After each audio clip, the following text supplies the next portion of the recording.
Hello and welcome to the program. Let's start with last night's action on Wall Street.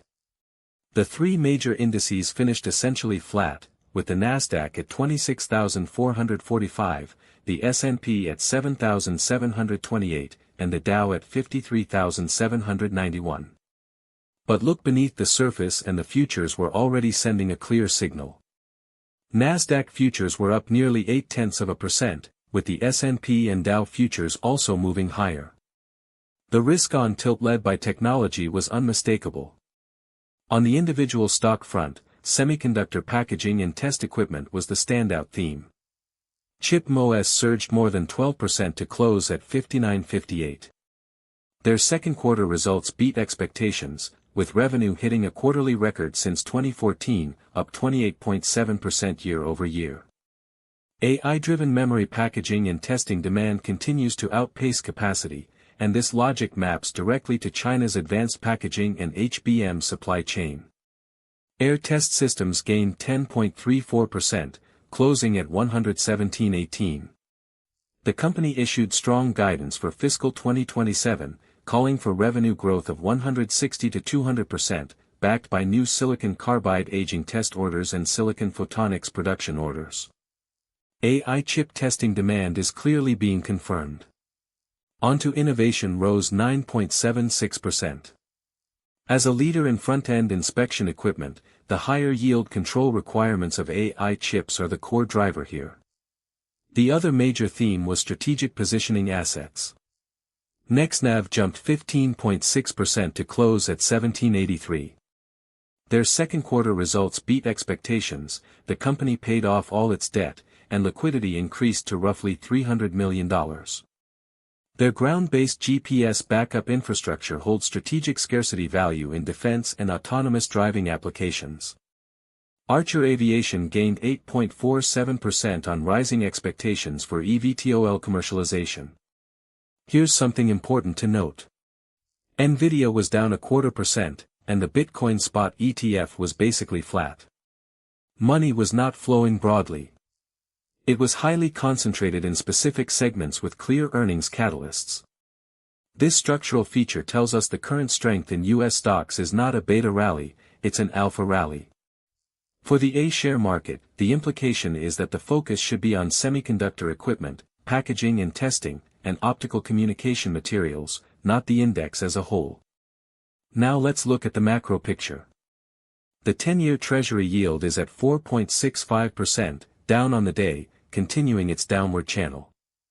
Lower rates ease the valuation pressure on global growth stocks.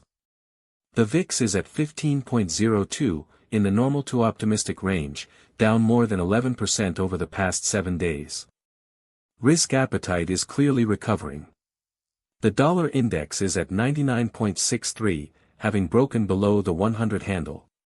A weaker dollar directly relieves capital outflow pressure from emerging markets and is a positive external factor for RMB assets.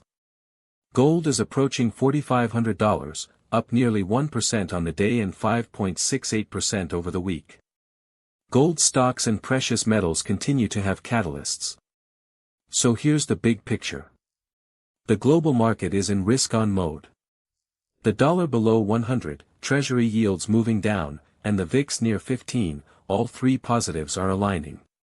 But the conditions for this to break would be the VIX moving back above 16.5, or the dollar index rebounding above 100.5. If that happens, the risk-on logic is damaged and the sustainability of any A-share gap-up open would be questionable. On the currency front, the onshore RMB is at 6.73, offshore at 6.74. The RMB is in an appreciation channel, the spread between onshore and offshore is narrow, and market expectations are stable with a firm bias. The weak dollar is the core external driver. If CNH breaks through 6.73, it opens further appreciation space and provides positive momentum for foreign capital inflows into A-shares. For today's A-share market, a higher open is likely. 3 reasons. First, U.S. futures are up across the board in pre-market trading, with Nasdaq futures leading. Second, the offshore RMB is strengthening, which favors foreign capital participation. Third, the A-share market already showed strength yesterday, with the Chi-Next up 1.49%. The momentum from volume and price coordination should carry over. But note that the Shanghai index is approaching the short-term resistance zone between 3950 and 3970. Volume will be needed to push through. If it stands firmly above 3960 on volume, it opens the path toward 4000. If it fails and drops below 3930, we shift to consolidation. In terms of sectors, semiconductor equipment and packaging testing is the top pick. That's the most direct transmission path from last night's US action. The second theme is optical communication and AI data center infrastructure. With RMB appreciation and a weak dollar, foreign investors' preference for A-share tech core assets is rising. Watch out for high-dividend defensive sectors today. In a risk-on environment, capital prefers high-beta tech growth over utilities and dividend plays. The biotech sector should be avoided. The short interest on U.S. mapping names is extremely high, and A-share innovative drug names lacking earnings support could come under pressure. For northbound capital, net inflows are likely today. The core logic is RMB appreciation plus falling treasury yields, which raises the attractiveness of RMB assets. If CNH stays below 6.74, the probability of net inflows for the full day is over 60%. Let me leave you with the core judgment for today. Weak dollar, falling treasury yields, low VIX, the risk-on window continues. Focus on semiconductor equipment and optical communications. The Shanghai index is biased toward strength, watch whether it can hold above 3960.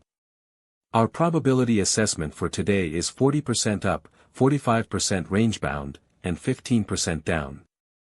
That's all for today's program. Thank you for watching, and we'll see you next time.